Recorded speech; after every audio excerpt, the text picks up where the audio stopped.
But the reason I chose Coimbatore was பெங்களூர்லேருந்து வெளியே போனால் தான் ஜாலியாக இருக்க முடியும்னு. We have to keep reinnovating to be prevalent in today's market.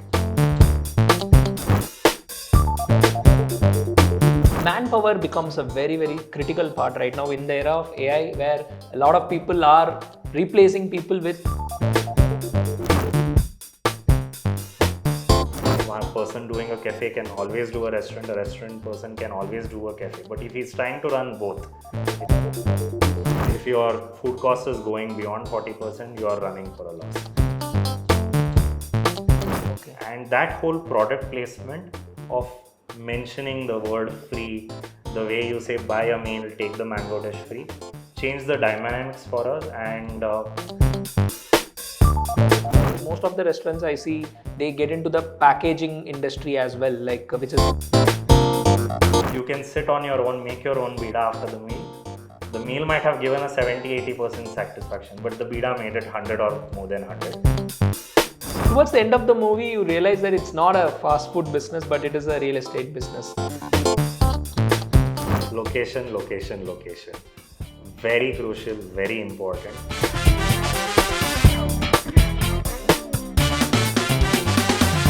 இன்னைக்கு கூட Dare to Begin podcast ரொம்ப இன்ட்ரெஸ்டிங்காக இருக்க போகுது. So I have a personality with me who is well known in the restaurant business, especially in the Bangalore sector. So I know this person for a very long time.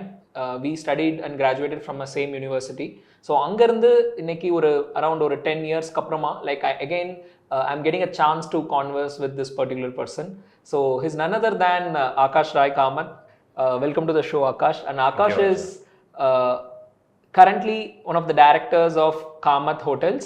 So Kamat Hotels is well known in the Karnataka market, and a lot of people in Karnataka know Kamat Hotels. So why don't you give a little bit of introduction? Yana, I know you can speak good Tamil, so we can have it very conversational. Tamil vanda Tamil la pesalam, English vanda English la pesalam. So you just give a brief introduction about yourself.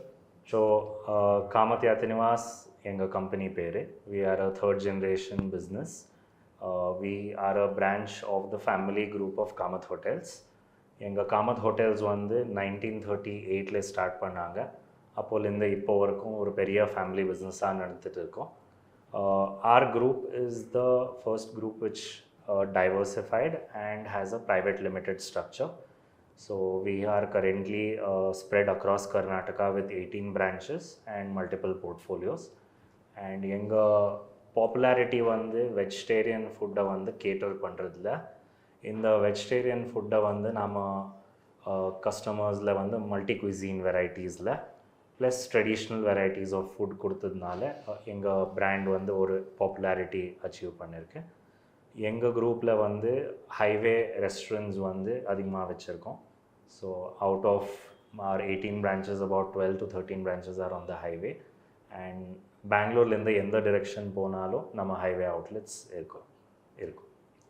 So you have given a very detailed, very simple explanation of a legacy company. நீங்கள் because எனக்கு வந்து உங்களை meet பண்ணுறதுக்கு முன்னாடியே before I met you in college, அப்போவே எனக்கு வந்து Kamath hotels பற்றி தெரியும். Because my father has once told about Kamath hotels. எப்படி வந்து காமத் ஹோட்டல்ஸ்க்கு அவங்க போயிருக்காங்க கர்நாடகாலாம் ட்ராவல் பண்ணும் போதுன்னு சொல்லியிருக்காங்க. That's when like after I stepped into college, like after some time, I think you are 1 year junior to me in our undergrad.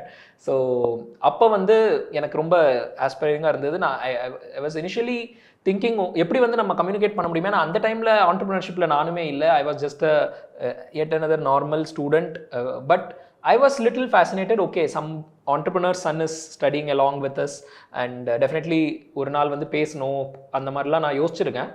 But I came to know you are very down to earth, very casual, you are making lot of fun. எனக்கு அதுக்கப்புறம் தான் then we get to know each other, and it's very nostalgic. இப்போ யோசிச்சு பார்க்கும்போது we were in same university, and now we are running businesses in Bangalore together. In the same city. So அது ஒரு மாதிரி, how do you feel about your journey in the last 10 years? Well, professionally the experience has been good, because somewhere throughout my life I knew I was heading to join the business someday and lead the business. So chinna payalinde we knew about it. That clarity was always there. Ana college la I was actually not very certain na inge enna panna vandirukenne. Yes, naanga food technology eduthiruka karanam because I was in food business. But the reason I chose Coimbatore was பெங்களூர்லேருந்து வெளியே போனால் தான் ஜாலியாக இருக்க முடியும்னு. Okay, நான் வந்து பெங்களூரில் படிச்சிருந்தா எனக்கு வந்து ஸ்ட்ரிக்டாக இருந்திருப்பாங்கன்னு சொல்லி கோயம்புத்தூர் ஓடி வந்தேன். And till date I believe Coimbatore is my most favorite place, and I keep going back to Coimbatore for the smallest excuses, and it feels home. காலேஜில் இருக்கும்போது it was a great ecosystem. எனக்கு ஜென்யூனாக சொல்லணுன்னா எனக்கு culture shock தான். ஏன்னா all my life கர்நாடகாவில் இருந்து suddenly நான் கோயம்புத்தூர் வரும்போது லாங்குவேஜ் இருக்கட்டும், வே ஆஃப் லைஃப் இருக்கட்டும், பேசுகிற விதம் இருக்கட்டும், everything was very different for me and not an ecosystem I was in. Okay. So it shook me, but afterwards I think I, be a Roman in Rome. So I think I blended into college very well and I liked it. It's the best moment of every person's life. I would say the same too. Great. We'll go back to our college lives in between during the questions. How is it like to take up a legacy business? Let's say already it's a very successful business in the last 2 generations, because I interact with people of different domains. Some of them like in the first generation, second generation, even I've met a couple of people who are doing third, fourth generation also, because I happen to get that opportunity to work with a couple of really legacy businesses in Karnataka, Tamil Nadu and all. But I want to know from your end, what is it like? Let's say I'm a first generation entrepreneur. I have a very different set of problems, I feel, though there are some common problems in general entrepreneurs will face. But what is it like for, in your perception, what is the difference between somebody starting the business today, starting from scratch, let's say bootstrapping or VC funded, than someone who is taking the legacy up? Because most of the times, from the general perspective, general audience perspective, or how media portrays it, it's like an easy cakewalk to step in and get it, because already a lot of things has been done. So I want to know how it feels like taking it up. So when I think about it, at least based on my experience, I would always say that someone who has been in a legacy business, who has been the future generations of a business, we have a head start in the race. There is no doubt about that. We are running maybe a lap ahead in compared to someone who is just starting, but we also carry the burden of legacy. So it is not easy both ways, but yes, I will tell you today that considering my business being the third generation, I have a very solid foundation which has been provided by the previous generations who have worked with it. And more than anything, they have left behind, regardless of the business value or the business asset, I would say the team. There is a huge team and workforce which has been developed, whose emotions have worked with, and I feel that is the biggest benefit I have gained by being an inheritor of a business. And I believe for the first generation businesses, it's always harder, but a lot of times they get a fresh canvas to play with. And legacy businesses or businesses which have been passed, we need to sometimes work within some frameworks or precedents, which sometimes curtail our own imaginative creativity or our freedom of doing things the way we want to. Some good systems are in place, some bad systems are also in place. So challenging them, making better utilization, these are some of the hardships which I certainly believe legacy businesses have. Nevertheless, the pros always, I think, outweigh the cons of a inherited business. Well put. So let me ask it in a very different way. Just imagine you're talking to someone who is starting the business today with an ambition of building a legacy business. Like, let's say, not in an idea to just exit after making some valuation. Probably someone aspiring to build it for generations, let's say decades together, because that's one of the very lot of people are right now aspiring to build a very sustainable long-term business. But if you are getting a chance to tell based on what experience you have, like let's say, what are the great things that we should learn from legacy businesses, and what are the things they can keep in mind while they are doing their day-to-day hustling, what exactly someone should know when they are aspiring to build something for a long term? Because most of the times startups, entrepreneurs are always in the moment and getting things done, though they have a 3-year, 5-year plan. Just a random question. In today's generation, yes, most businesses are looking for a better valuation, the top line or their bottom line, their profitability and such. But I think for businesses, one of the biggest investments or biggest factors they have to create is building brand or a trust on the brand. Okay. A brand like Tata, a brand like, Reliance. There is a significant difference in the way the public previews them. Both are extremely successful brands, but both the trust factor is very significantly different. So in a similar sense, a person starting out today, I believe that he must know what he is in for it. There's nothing wrong in having a great valuation, but building something that lasts longer, is generating more value and is more sustainable is, I think, a better objective. Great. So considering the kind of challenges that you are facing in your day to day, what is the major challenge? Because in restaurant business there are wide range of problems, right? Like last week also I was speaking to one of the founders of a cafe. So manpower becomes a very, very critical part right now in the era of AI, where a lot of people are replacing people with AI, but this is one place probably the AI automation will come to should take a little longer to replace. So how is it? Because how is the manpower problem or attrition in restaurant business? As the restaurant industry employs a large level of unskilled youth, and they are base level entry work, it is generic that most restaurants pay the base minimum wage to a larger percentage of their employees, and that is why the probability of us being at a higher attrition is always there. Labor has always been a challenge and will continue to be a challenge, and there is no doubt about that. When I look at my business, even though labor is a challenge, I never acknowledge that that is a challenge. I feel the moment we start restricting ourselves or limiting ourselves, keeping the manpower challenge in mind, is when our growth takes a hit. And I have seen a lot of businesses, great businesses, most beautiful restaurant concepts suffer because they yielded to the manpower challenge. Today, in today's world, yes, getting the best employees, getting sincere employees is a challenge not just for the restaurant field, it is universal. Yes. And Absolutely. I think if you are taking care of your employees well, either through incentives or training or a skill development, you are better at sustaining them. If you're looking at them that I am paying you this much and you have to work this much, the trading economy never works with the employee. Okay. You always have to add more value to him. How you do it best solves your manpower challenges. So I feel like most businesses should look at it that way. Are they adding value to their employees? Paying them 2,000 more is not the critical point. How are you adding value to your employee?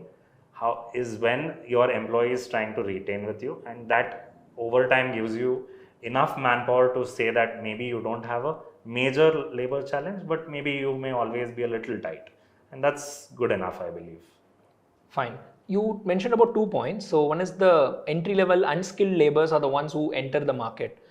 Can you tell me a bit about what is the actual challenge? So is it like, because let's say somebody, I cannot say engineering, because even in engineering people come inside a company and then learn, but when we take restaurant business, or like where a lot of people come with a very limited or unskilled way to enter into a kitchen or under a chef, learn stuff, is there a way the industry is changing, like having a right resource to hire this kind of people? Like, of course, there are a lot of hotel management and catering related colleges across the country, but how is it like in real, like, because as far as I have seen, because some of my friends were running restaurants, so most of them were like from different parts of the country, probably ones who didn't go through a proper course or Training, something, training. yes.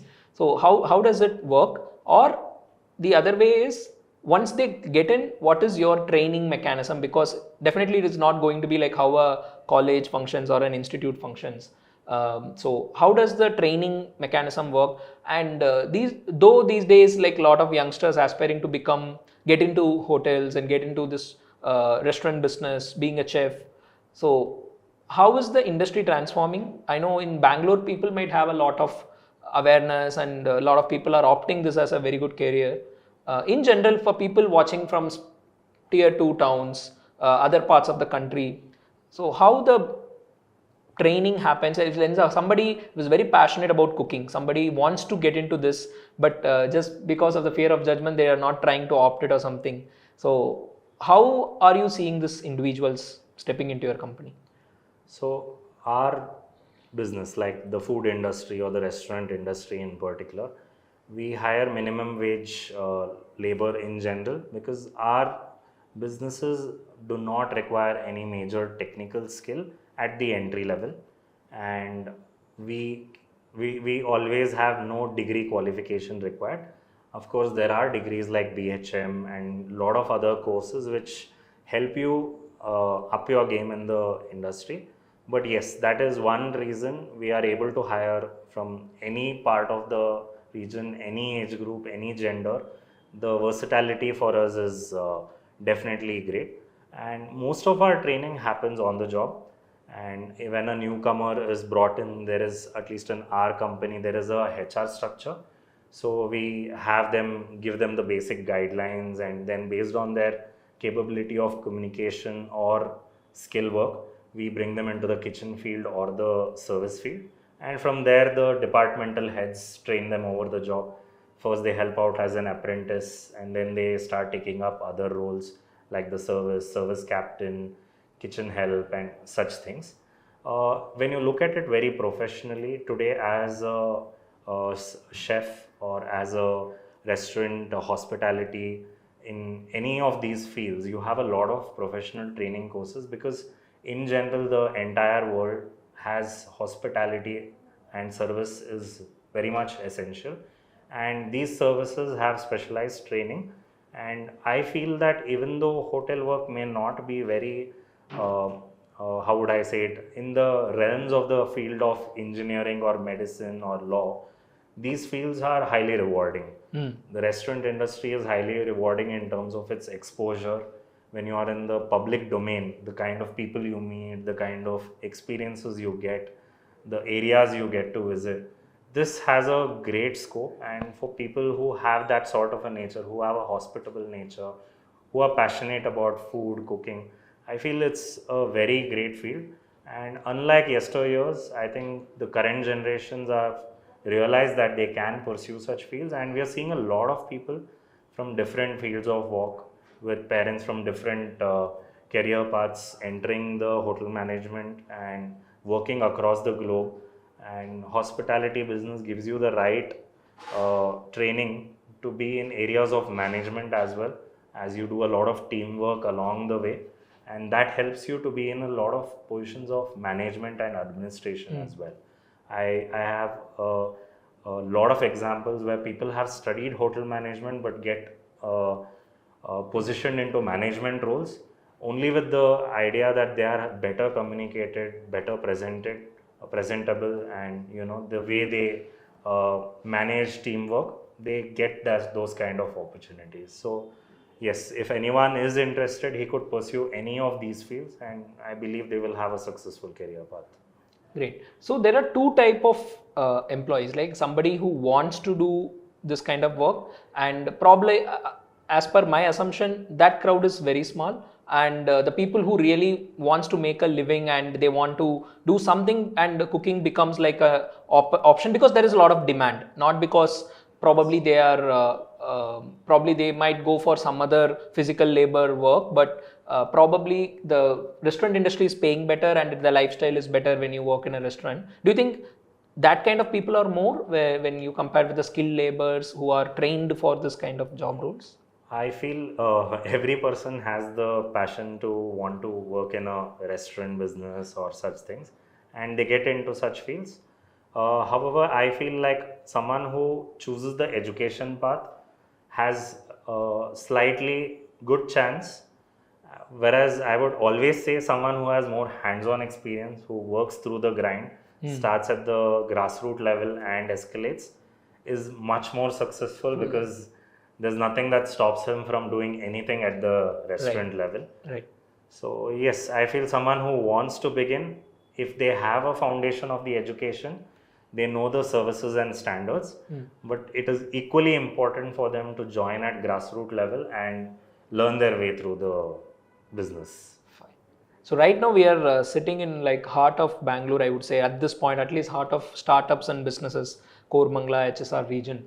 So right now if I step out, for every 5 feet or 10 feet, I will find out a restaurant, cafe, or any kind of an eatery, and almost most of the places are probably 30-40% occupied anytime you go in a day, and weekends I need not even explain. So there is so much of footfall happening in some of the hot locations in cities like Bangalore, Chennai, even in Mumbai. Like, so there is, each of these city have a unique dynamics of this restaurant business.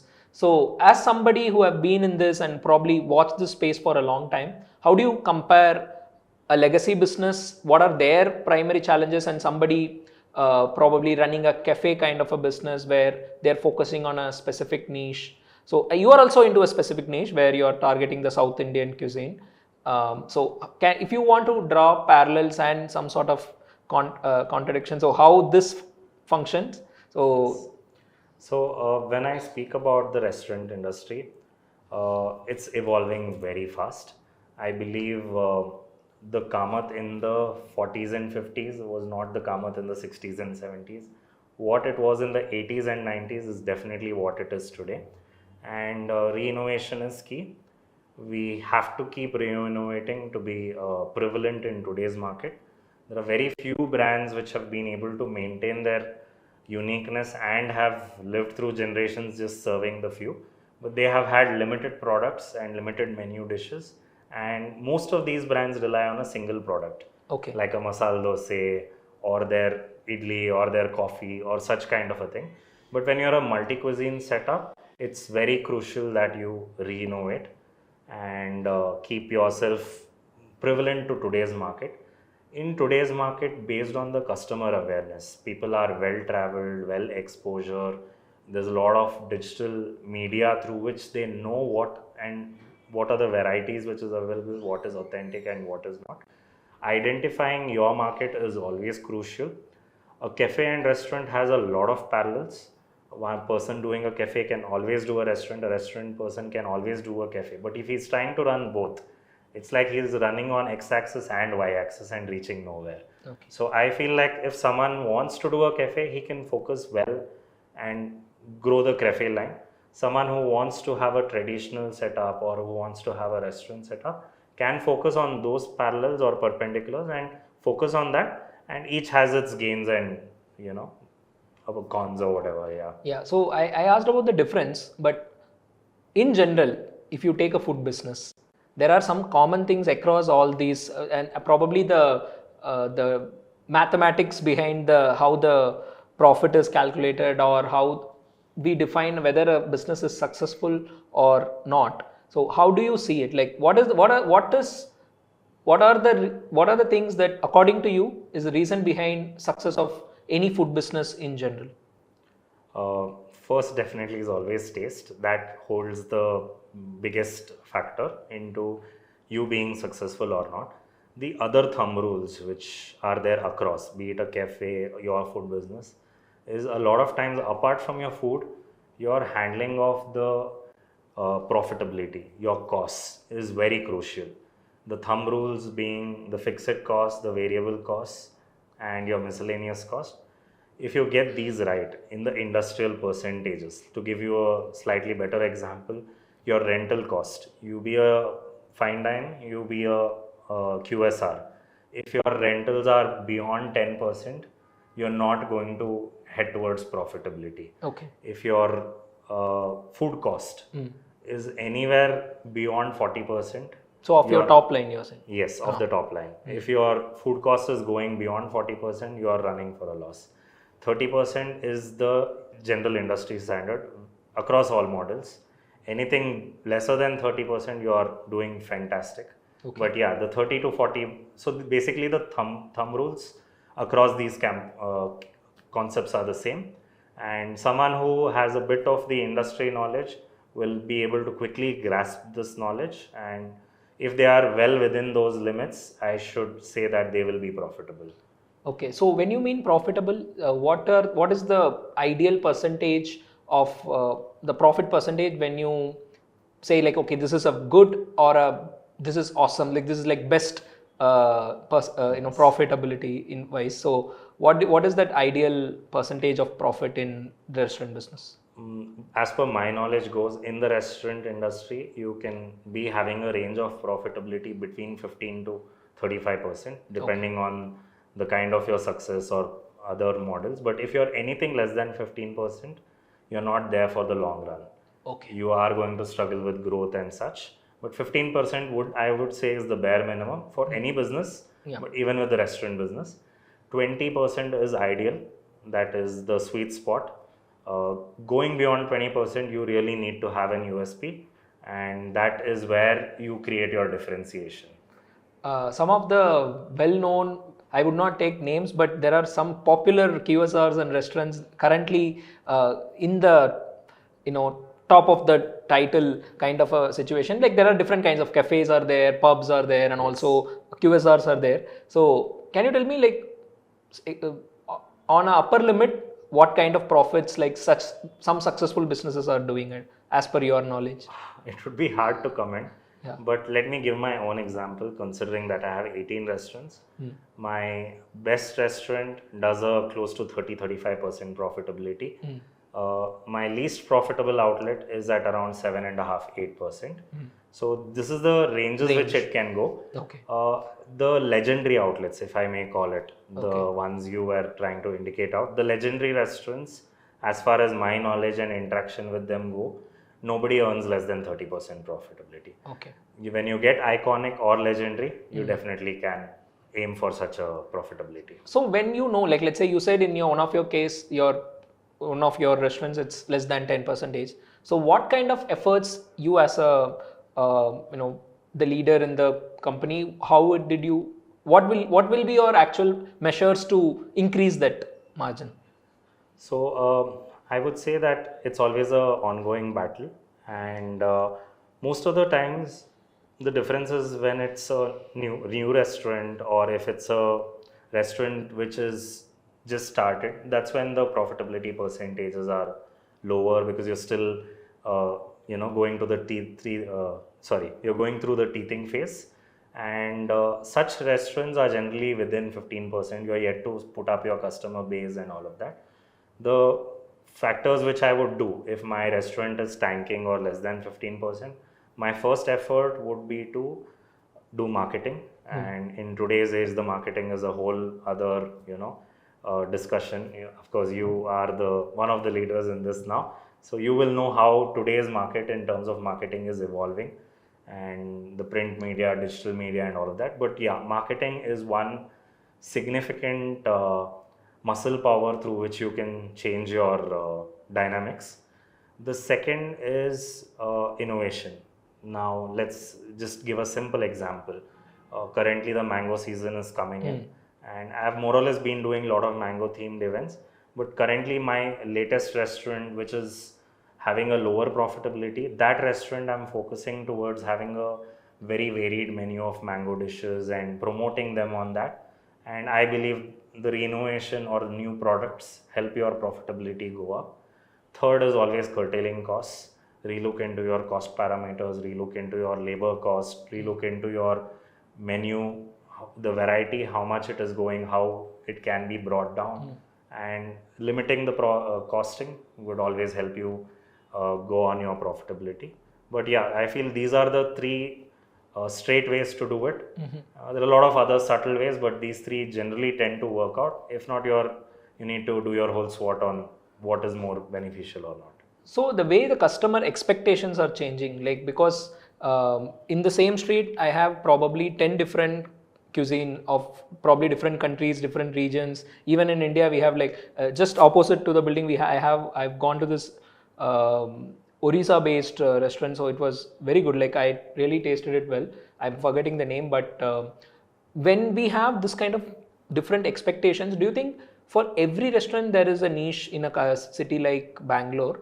Probably it cannot be the case in a smaller towns, or because they may not get footfalls, but here we have that advantage of having diverse crowd across. So what are the challenges? Because since you, if I go to a place, let's say if I go to Rameshwaram Cafe, like I've seen a lot of reels where I know the masala dosa is what I have to opt for, that ghee that they are pouring and all. Like probably someone coming from other cities, like that's like a go-to place, probably they are tempted to go because there are 10 people told them to do. So one such place is Toit. So whenever I meet somebody from Bangalore, have you been to Toit? So it's like so repetitive, Yes. and it's become like iconic cult also.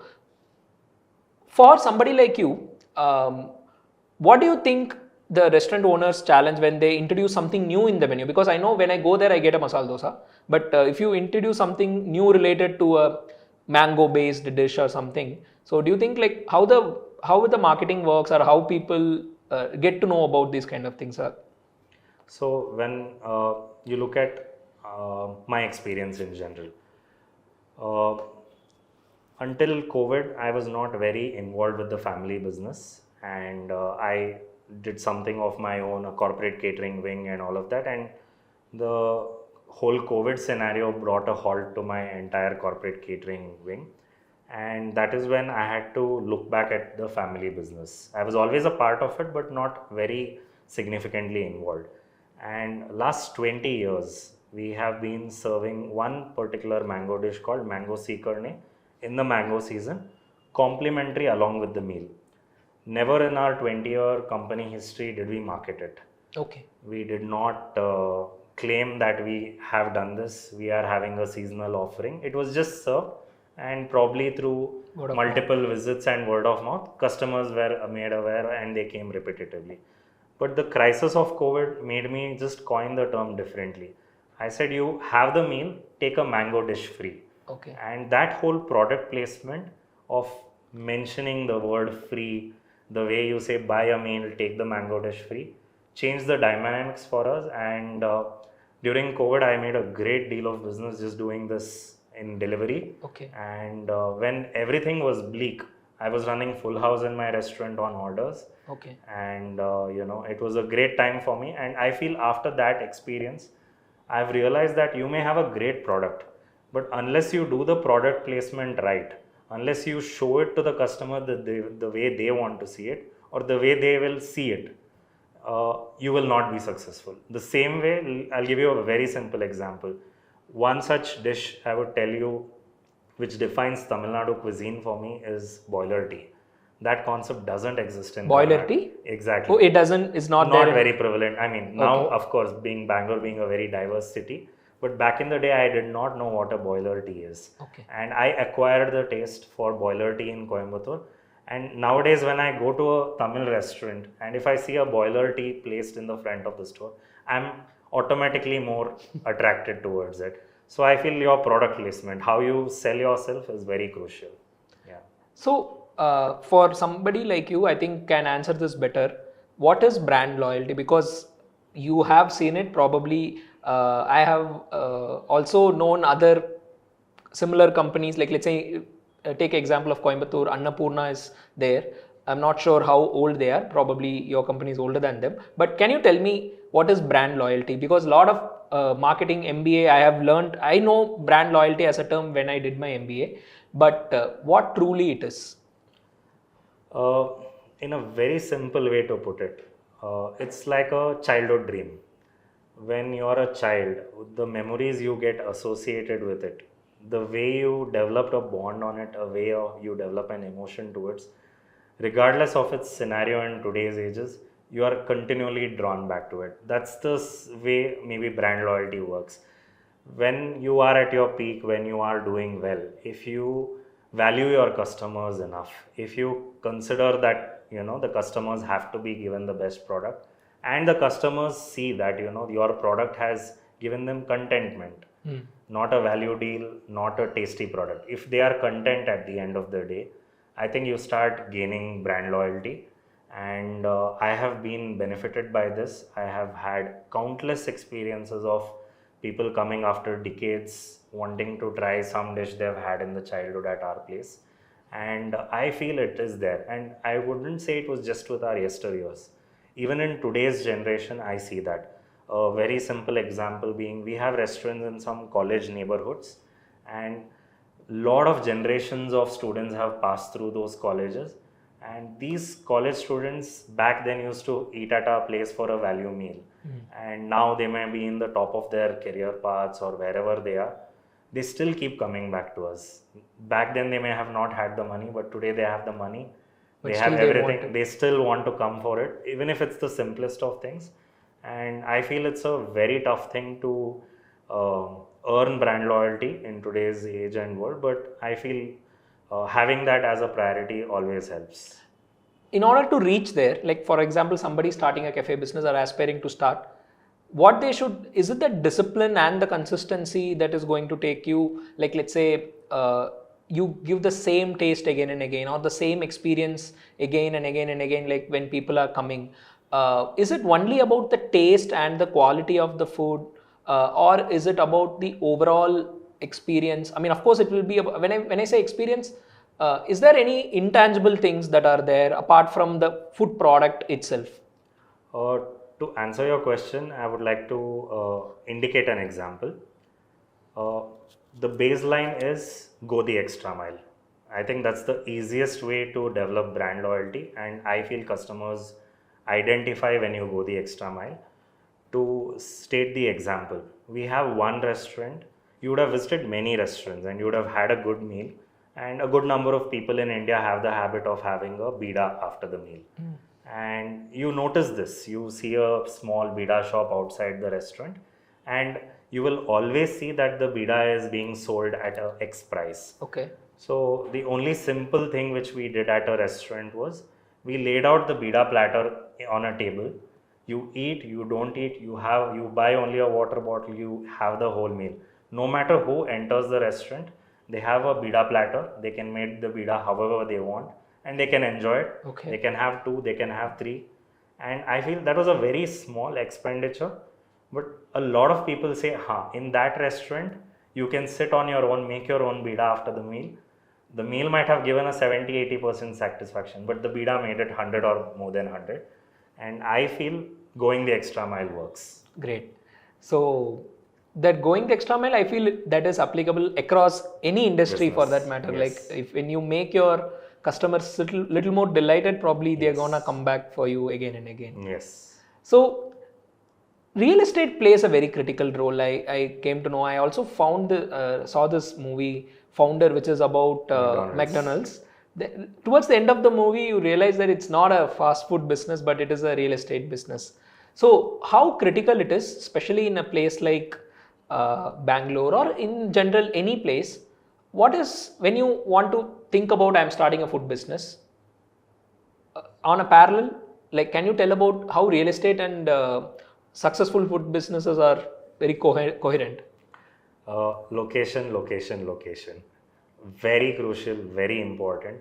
And I think that is a major factor for a lot of restaurants being successful, not successful, just sustainable. It's very crucial. And there's, just like you mentioned the McDonald's example, there is a very simple fact about McDonald's. To validate having a store on a particular road, they need to have 4,000 people walk in front of the store in a given hour. So if there are 4,000 people walking in front of a store in a given hour, that location is ideal to put up a restaurant. That's a McDonald's thumb rule. Oh, that I didn't know that. Yes. Okay. So similarly, because that is their experience, and I believe if 4,000 people are walking by, you can expect 50 or 80 people to walk in a given hour. Okay. And those numbers are crucial to give you an estimate, okay, that you can do 10,000 or 20,000. The predictability is easier, and I feel that is crucial. Similarly, in today's age, location is also in terms of parking. Do you have the substantial parking? Do you have the general accessibility? So location plays a very crucial role, and I feel I think there's no parking has substitute. become like A very critical very parameter. critical part. Yes. Even if you have valet parking, is always not as credible as having your own substantial parking space. It's a nobody can solve that. You can never have infinite parking, but I feel you're always at a better advantage. Your visibility is very crucial. Do you think that's one of the reasons a lot of people are comfortable going to a food court in a mall rather than going to a specific restaurant? Like, do you see is it a similar crowd? It's definitely a significant decision making. It becomes easy. But I think in the mall, the other bigger advantage is the variety of options available. The fact that you have a plethora of options under one roof, that definitely is the first parameter. Parking is definitely the second parameter. Okay. So just going back to my childhood, I remember in my childhoods, like in Salem, where I born, there is when let's say if we plan to go to a restaurant, like it's like a happening in the house. Like let's say I remember, at least for me, I can see a lot of people relate also. Let's say my father comes back home around 7 o'clock, 7:30, then like we go to the restaurant nearby. So there will be specific 4, 5, 6 good restaurants where you can go and fine dine. So that particular experience, I personally I don't have right now, because after working and after building businesses, it looks like eating outside has become like a day to day. I don't even know if today's kid have that experience of let's go to a restaurant today. It's like it was very different back then. I understand your emotion. Yeah. I believe back in the day, at least for the pre-2000s era, going out and having a meal was a luxury, and it was a milestone kind of a moment where a lot of families would plan, get dressed up, and it would be their talk for a good week. I feel that probably has become very insignificant in today's age, but I feel that concept has been redefined into something else. Back in the day, it was just about visiting a restaurant, but today it is about visiting an authentic cuisine, visiting something of an Experience, right? I think that has really changed the parameter where people are planning their visit to a particular cuisine or a restaurant, and the whole family is excited towards it. And I still feel it is there, but in a very different way. Right, like now it is more of the experience. Let's say, let me try a Rajasthani today, Yes. or let me go to an Italian restaurant today. It's Yes. more like that. Interesting, because this is the space where I want to, because I think like that at sometimes. Like, what is the way it got evolved? Of course, it's because of the overcrowded competition. Like, that is one of the topics that we will definitely touch upon, the heavy competition that is there. For a consumer at any point in time, how many options do they have when they, let's say now, to add on and to make this situation even more complicated, we will get in there also, like Zomato and Swiggy and the delivery apps. So it's I would like to know more from you how this delivery apps and this plethora of options in front of a consumer, how do they decide to choose a meal? Because that's my problem, that's a universal problem. A lot of times I have wished Swiggy or Zomato can just order something and send it to me. I don't even want to spend the time to do it. Like, probably based on my previous data and my like some sort of stuff, let them just send me the I really think if Swiggy or Zomato is hearing, they should pay you for this idea, because that's a big issue right now. People don't know what to choose, rather have a lottery system and just get something. Yeah, like just get something like Secret Santa, probably based on my previous purchases. I think that's a great idea here. But yeah, like you were mentioning, today there is no dearth of options. There's a lot of variety, and because of the amount of variety which is available, decision taking is hard. But it always ends up that people go back to their classics, or they are also willing to experiment, and it is only making people eat out more. I think the number of competition, like if you see, like you said, the food court, you imagine that there are so many options. Is all restaurants going to have enough business? But sometimes, the ecosystems make people come there more, make them want to eat more, and areas get recognized. Like you just said, Indranagar is used to be like a pub hub. Now probably JP Nagar, that one street has so many pubs, and more or less everyone has substantial business. So I think the more the better, the more the merrier. In restaurant business or in general any business, I feel in service business, the customers becomes the king. Like basically they are the one who... Customer is always right. Yeah, customer is always right. I want to know how the customer complaints or customer feedback is taken, because I know, considering it's been in the third generation right now, you must have seen generations of consumers with generations of different types of problems with each generation in each time period. So how it was dealt by your seniors, and like how you're doing it right now. So can you tell a little bit about, with coming from a legacy background, how customers complaints should be handled and how at least you guys do it in your system? Certainly. So in general, there is no 100% satisfying everyone. It's impossible for any business to achieve that. It's always a nice ideal situation to dream about, but you can never satisfy 100%. So naturally there are going to be people who are not satisfied. Some people who are not satisfied to the level they want to complain, or they want to register their grievance.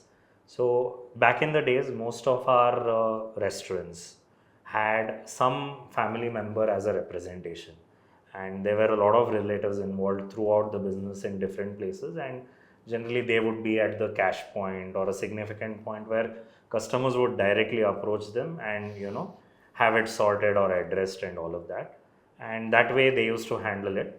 But as we grew and as the family grew, and we have compartmentalized ourselves into different verticals and all of that, we have had to depend on external labor.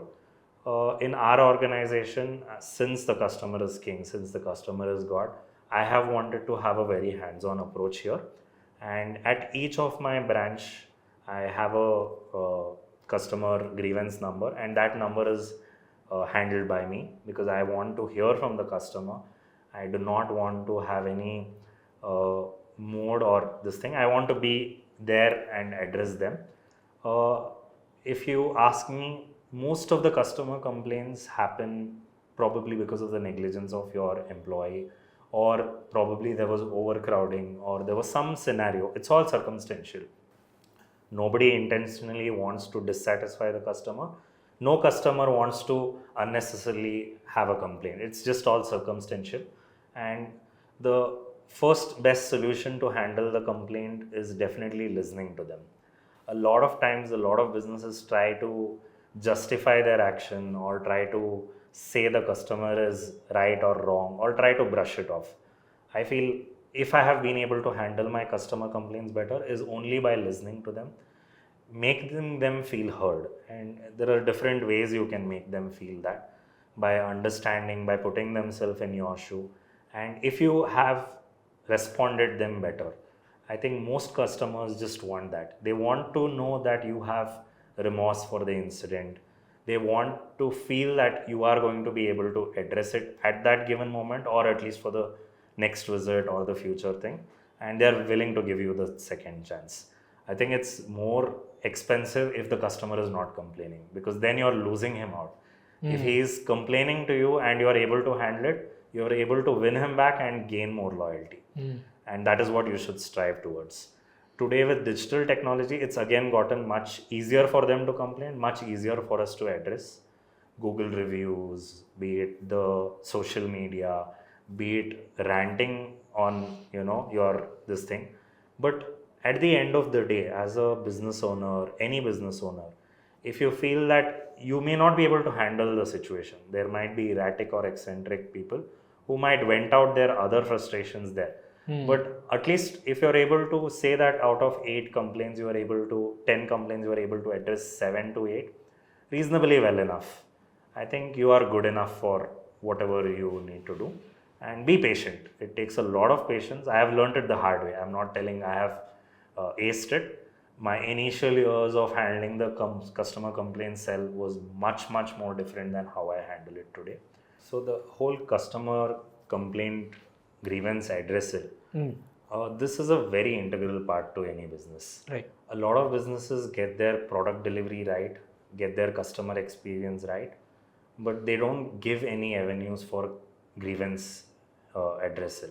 Okay. A lot of businesses where the entrepreneurs are doing it all by themselves, uh, they are not able to keep avenues for this because they are handling the business accounting, they're handling the customer production or whatever it is, and there is no space. The priority for this gets last because this doesn't have very immediate results.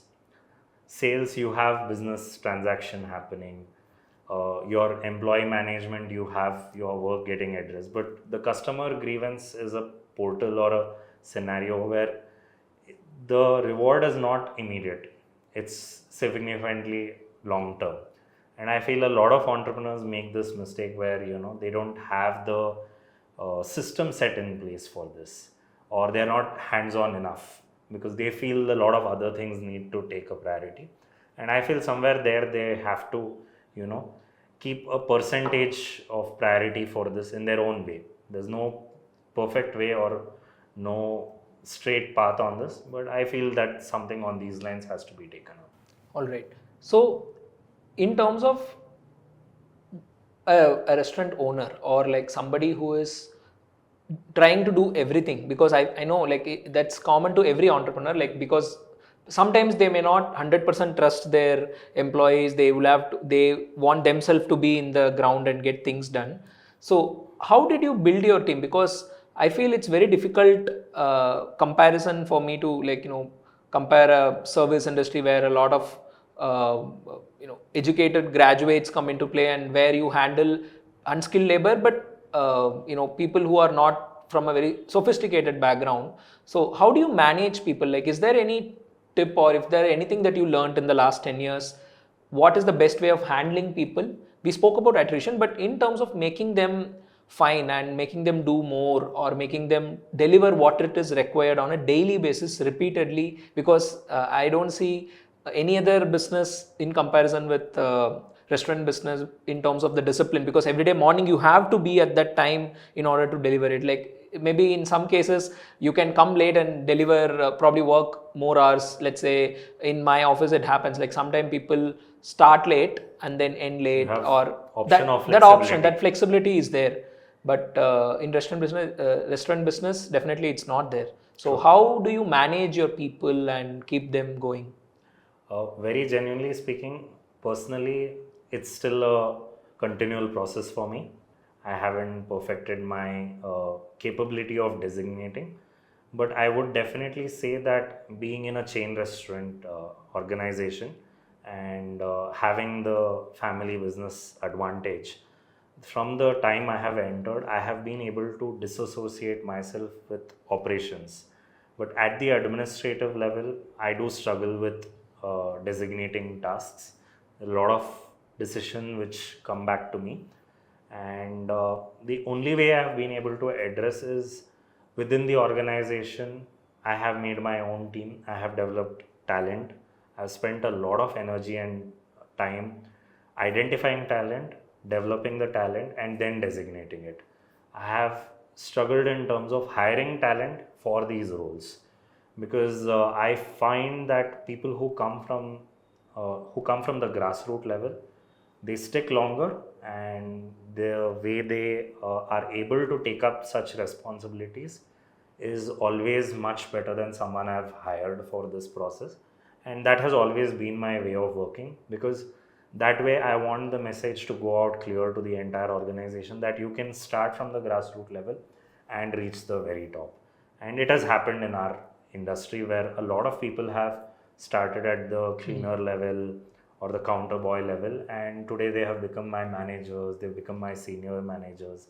They've not had, I have enough managers who can't read and write, but the way they have the profitability in their fingertips beats me. Like the way they are able to express themselves, and such people, when you give them the opportunity, they will make hundreds of mistakes, they will make a lot of mistakes. You need to be patient, you need to be able to see through that, they are going to be making the mistakes and be the backup for them. But I think it's crucial to develop talent and designate. And the better you designate, the better you are able to deliver. The clearer your head is, not boggled by, the everyday functioning or such roles, you are able to take the organization on a forward scale. You are able to develop, you are able to look for new businesses and avenues.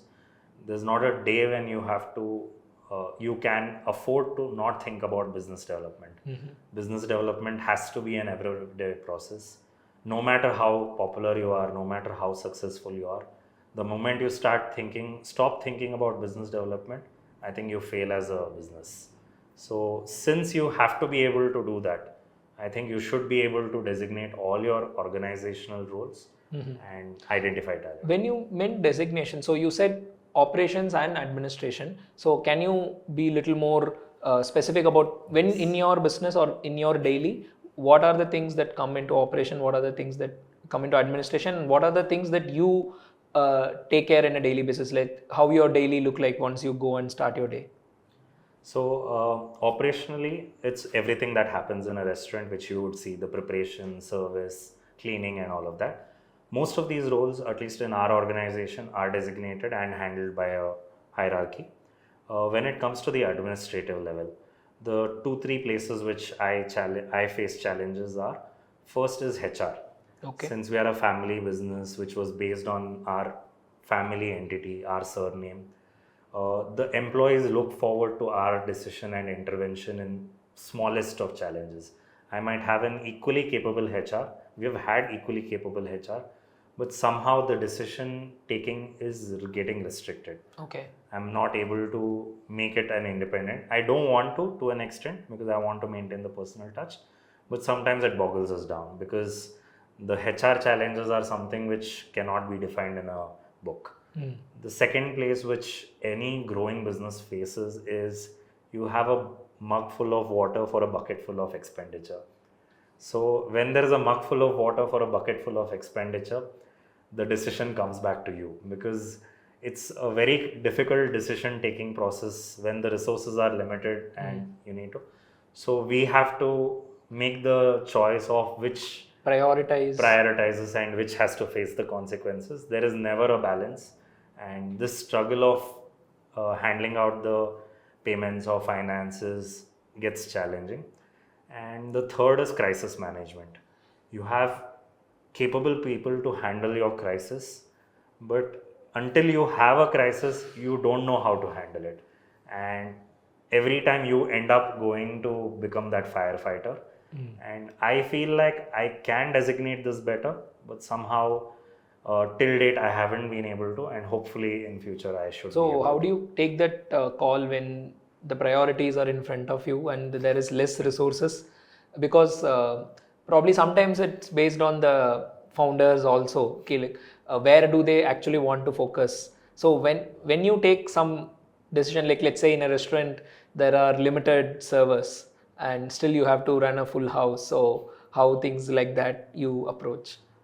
Well, operationally, those kind of circumstances, we have to go with the best possible solutions. Immediate recruitment, immediate incentivizing, hiring college interns, part-timers. Actually, these are more solvable solutions and problems and challenges. There are ways, and it takes time sometimes, but it's not impossible to solve them. I think where the challenge happens is when, let's say, it's a slag month. There has been a flood scenario, there has been heavy incessant rains. These have been situations which we have, let's take COVID for an example. I had no funds to pay salaries, and there are people who have worked in our organization for 20 years, 30 years, who have been, I wouldn't say struggling for finance, but they are hand-to-mouth existence. And they don't have the luxury to not work for 2-3 months in a stretch, and our restaurants were closed. So we had to balance it out. Now, who do we pay first? Should we pay the women staff? Should we pay the aged ones? Should we pay the guy who is recently married or has an infant? That was a hell of a decision to take. And unfortunately, keeping all ethics aside, my decision was to pay the security staff first. Because they were at the ground working and ensuring that the branches were safe. And even if it was ethically right or wrong, I had to pay them first. And I had to balance. And then we were able to balance out other ways, but there was no solution there. So I think crisis was there. And how was COVID in general for you? Like what happened before COVID? Can you tell me? Because I know the most affected business was the restaurant and the hospitality sector. Yes. Although all industries were affected, service industry was impacted in a large way. And we had a major struggle. And we had to shut doors across. And we couldn't contemplate how to handle it. But I feel the biggest loss for me in COVID was in terms of losing real estate. Most of our landlords, touch wood, were cooperative, but few places where we couldn't handle our landlords better, they couldn't perceive how to balance the situation better, was where we lost a lot of branches, and that meant we lost a lot of employees. And that again meant that we had to again go through the cycle of talent acquisition or training and all of that. And the revenue impact was so significant that every equation till date was reset. As a company, I don't think we have ever gone back to the pre-COVID phase. We have changed into something else. It has evolved us into something else. It also showed me that, okay, even if tomorrow the entire organization shuts, I will survive. I have survived. I have come out of it. These are generally talking about it. The other way we went around was, first we started serving. With whatever we could, however we could, we were trying to associate with places and serve people in the way we want. We could. And that got recognized soon. And a lot of organizations reached out to us to help with their CSR activity to provide, migrant laborers with food and all of that. And that meant our wheels kept churning. We were able to employ few people, if not everyone. We were able to keep our revenue still coming. And whatever came in then helped us balance out. And from doing migrant food labor, we also did ration kits. We did anything we could do. I didn't keep quiet. And I think I struggle at keeping quiet. So I was there working at a hospital. I went volunteered at a railway station. Someone there came up with some opportunity. They always say there is a silver lining. So I think I got enough opportunities to wade through out of it. And I'm thankful that I just didn't sit back at home and say that this is the end. So definitely that would have changed a lot in terms of how your business models also evolved. Like you were mentioning to me about how the B2B business got drastically affected, and then you again pivoted into how the hotel businesses are.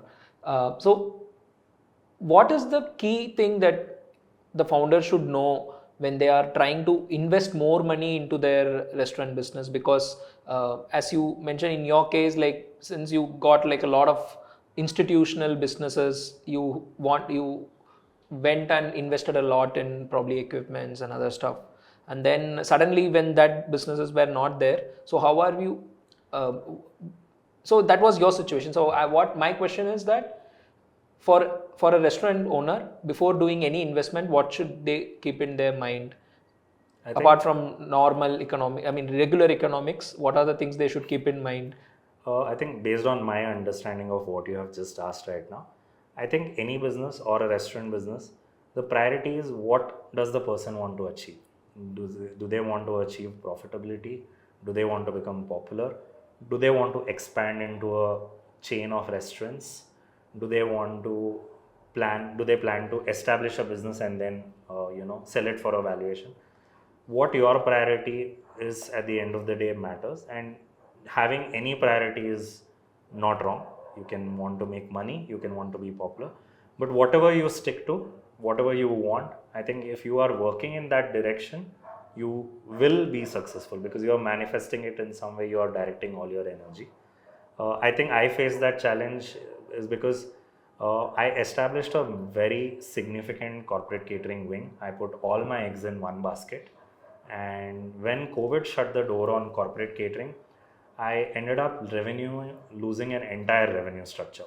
In the restaurants, at least we had parcel business or home delivery and such.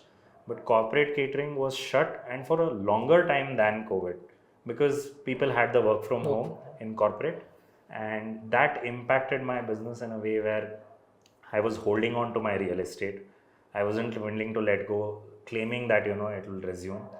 So these were few of the things which put me into better perspective, and I think it has been a learning experience, and I wouldn't draw any conclusions out of it, but I think I've gotten a little more broad-minded post that scenario. So in your, especially in this particular experience and also in your other experience of probably shutting a restaurant after starting it, probably it is successful for a period of time, but suddenly something happened and you have to let it go.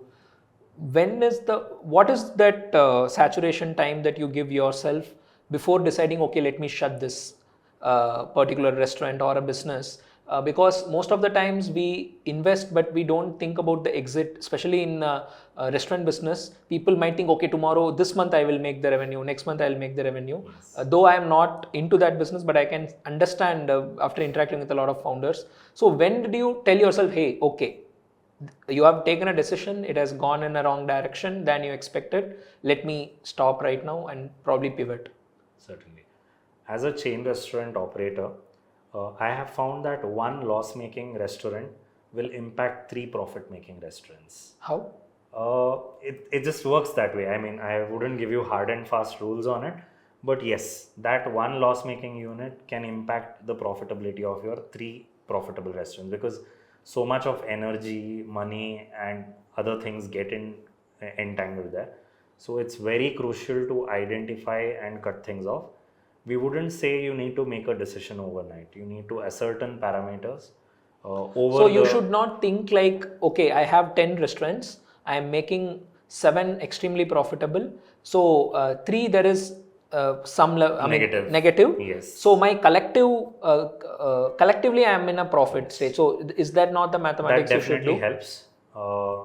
Having a collective pool is always beneficial. Like I said, you need to set those parameters for yourself. Now, it is a given that when you have 10 restaurants, 2 may not do as well as the other 8, or even 5 may not do as well as the other 5. Drawing the line and deciding on how to draw the line is very crucial. I would say that, at least in my learning experience, I would draw the line when I know that the losses are exponential. Like maybe the first financial year you have this much loss, and then the next financial year, if it is recovering or if it is slightly better, then you need to make the call. Sometimes we do additional restaurants just as a supplementary outlet.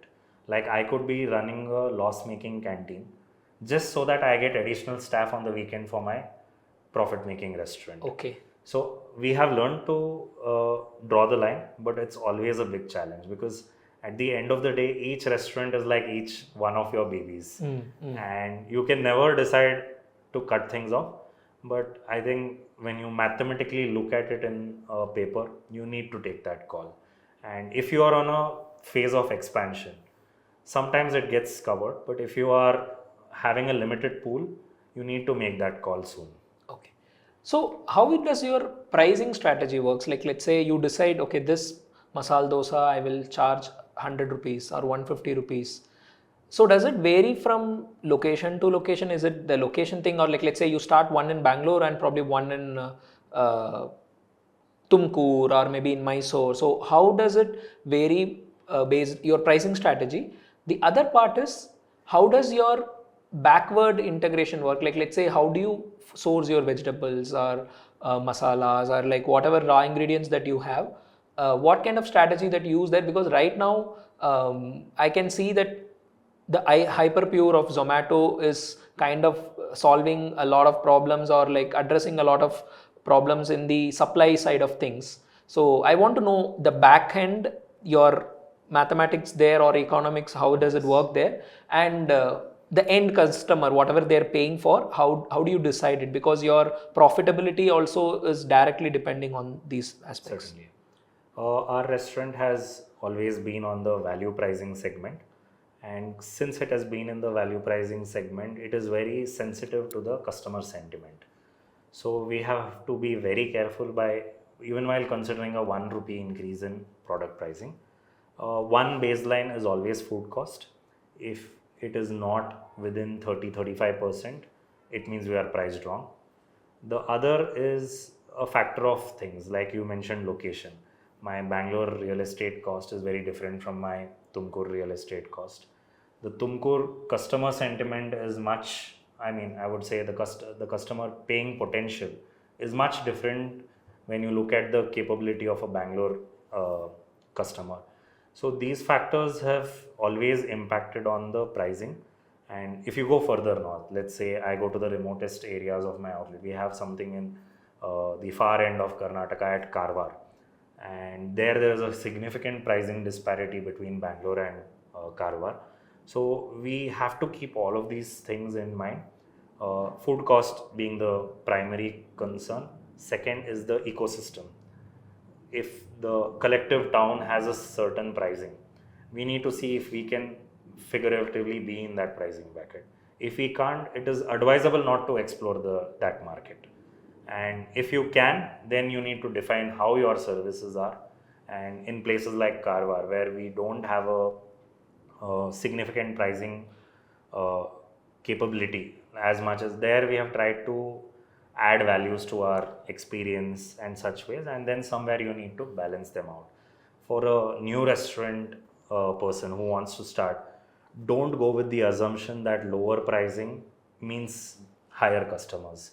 A lot of people starting restaurants make this mistake, thinking na 2 ரூபா கம்மி வச்சிடுறேன் எனக்கு 10 customer நிறைய வரும்.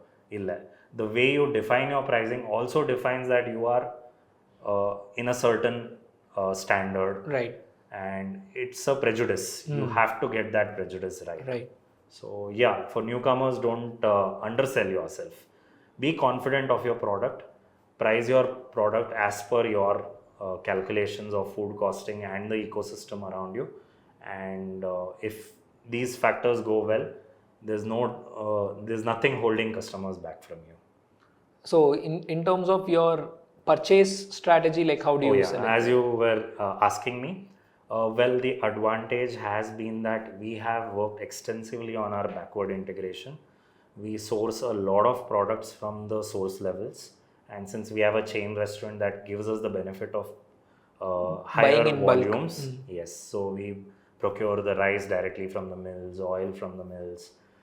To say the simpler things like vegetables, since we have a statewide presence, we are also able to source a lot of vegetables from the source levels, as well as the fact that we are able to source vegetables which are not hybrid in nature. We are getting native vegetables into our offerings, and that has had an impact on the taste.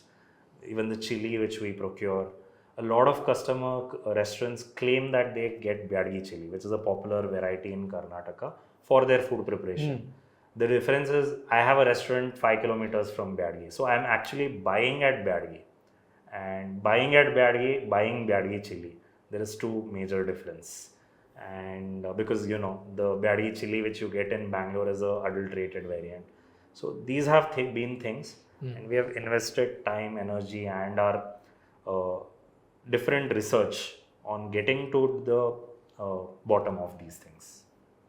Right. So the other angle to it is, in order to increase the profitability, or in order to have the larger money in our bank, so as founder, what are the calls that you usually take apart from doing it? Like, let's say, do you give value added products, that because most of the restaurants I see, they get into the packaging industry as well, like which is like a obvious extension that they will do. I've seen like sweets, this namkeen and all of this, and also pickles and stuff like that. I've seen successfully brands have I have seen a sweet brand like Adayar Anand Bhavan like entirely becoming a restaurant chain, and now all the restaurant chains having their own processed food products and also sweets and confectionery business.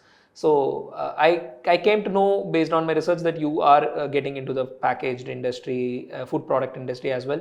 So how does it feel like, and what are the different things on that front? Because the regulations are different, the shelf life comes into play, your entire manufacturing process would again come into play. There it's more of playing with the machineries. We come from the food processing background, so probably you are putting some of your engineering skills there right now. And how does it what is your next step towards the growth for Kamat and group?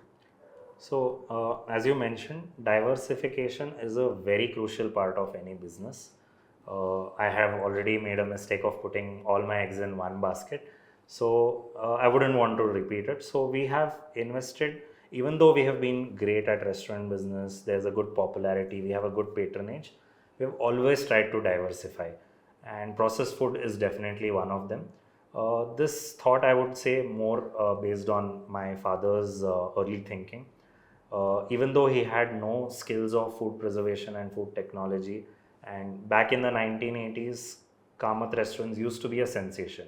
Today there has been so many competitors in the market. Back then there were very few, and they used to enjoy the privilege of being one of the best and most popular chain in the state. Back then he went and did a course on jam and preservation. Okay. And he registered a brand called Kamat Foods. Okay. And today we have taken that ahead and collaborated it with our main restaurant business. We have started a range of products, and because of his site, he put me into food process technology, and I learned whatever I could. I wouldn't say I used all my knowledge there, but it definitely gave me a better edge over a lot of my counter people, and we have entered and we are doing pretty well. And in the restaurant, it's all about cover charges. You get a limited number of people in a day, you have a limited number of seats.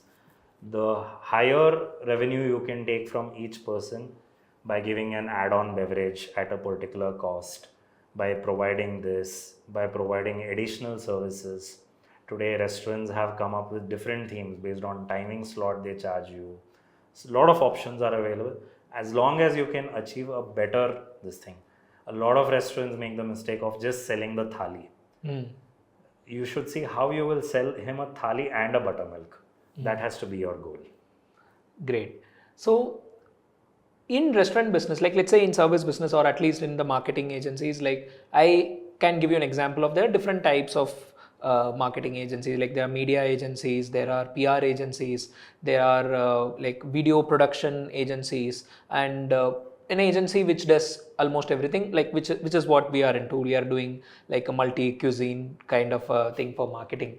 So I want to, if you want to tell like a brief input on what are the different types of restaurants there, different types of cafes, like you can say of from small scale to the luxury, premium, specific niche restaurant. So for anybody who is a beginner who is watching it, Certainly. on a ground level, in the most competitive space like Bangalore, what are the different types of restaurants we can see? You can even start with the ones that you said, like a boiler chai kind of a setup. Certainly.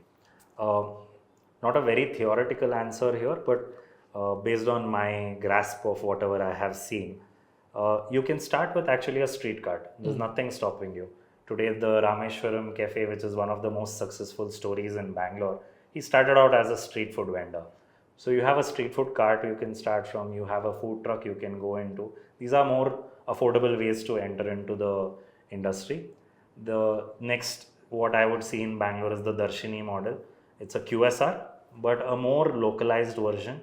So you have the Darshini, then you have the QSR in itself, you have a cafe model, you have a restaurant, you have a fine dine restaurant, then you have a premium luxury restaurant. You have now, when you come to liquor, then the ball goes rolling into another direction. You also have bakery and patisseries. So the plethora of options are unlimited. You can even just be a juice shack. And there are a lot of options, but more or less I believe that is the hierarchy. And for any person who wants to venture out and try out, a Darshini or a QSR is the... Can you tell a bit about Darshini for people who are not from Bangalore? Certainly. So Darshini is a very Bangalore concept, especially developed in the late 90s when Bangalore went through a whole IT boom, and from a population of a very retirement sort of a city, we went into one of the fastest growing cities in India. A need came where people wanted to have a quick food on the move, and Darshinis were the concept which were developed. and that provided very value affordable food at good pricing to customers who would stand and eat at tables. That saved restaurants space, that gave the customers a choice to quickly pick the food from the counters, eat it, and quickly dash out rather than wait for your service person to come to you, take the order, go back, and this. So Darshanis have been a very successful model in the city Right now there are so many ones Yes, like yes. even in Sarvana Bhavan at some point in Chennai, like they had some of their outlets where you have to just quickly collect, eat, and like Yes. leave. That also creates an urgency for it's not a restaurant; it's a place where you just eat and leave. Yes.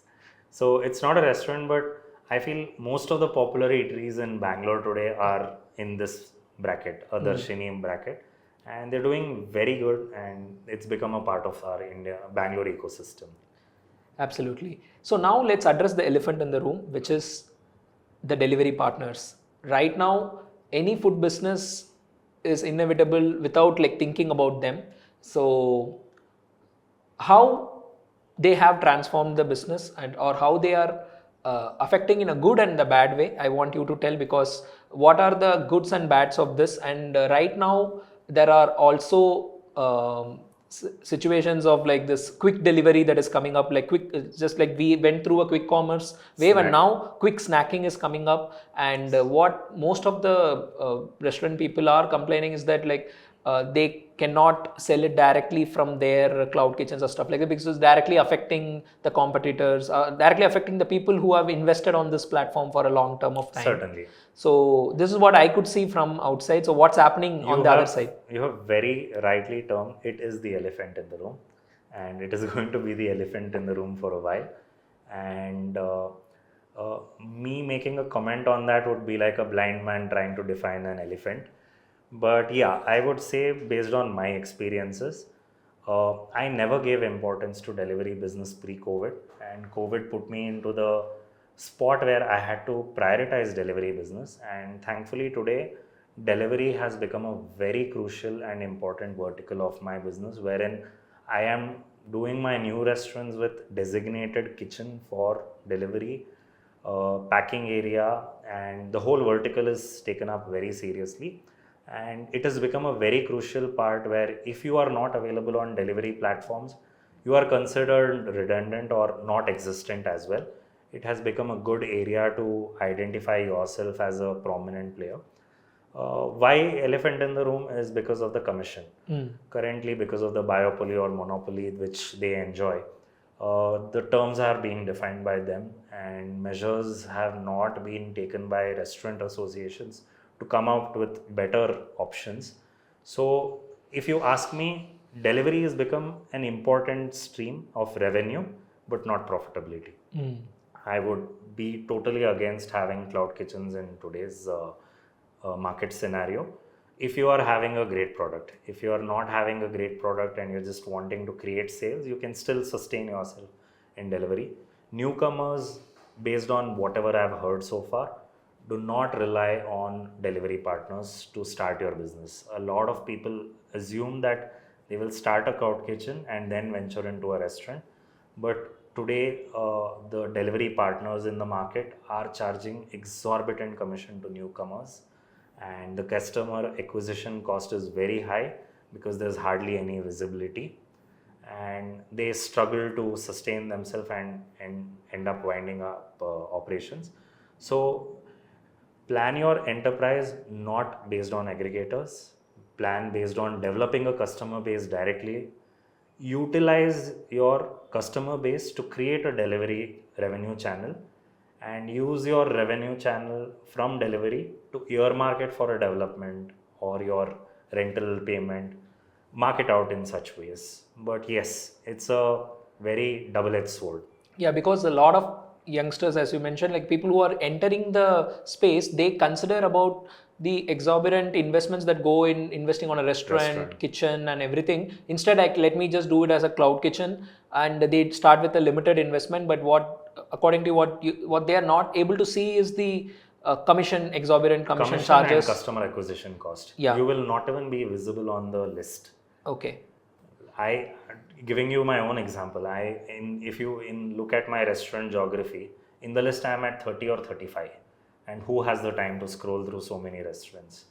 It's another thing if you're in the top 5, but to come to the top 5 you need to have a presence and an established presence.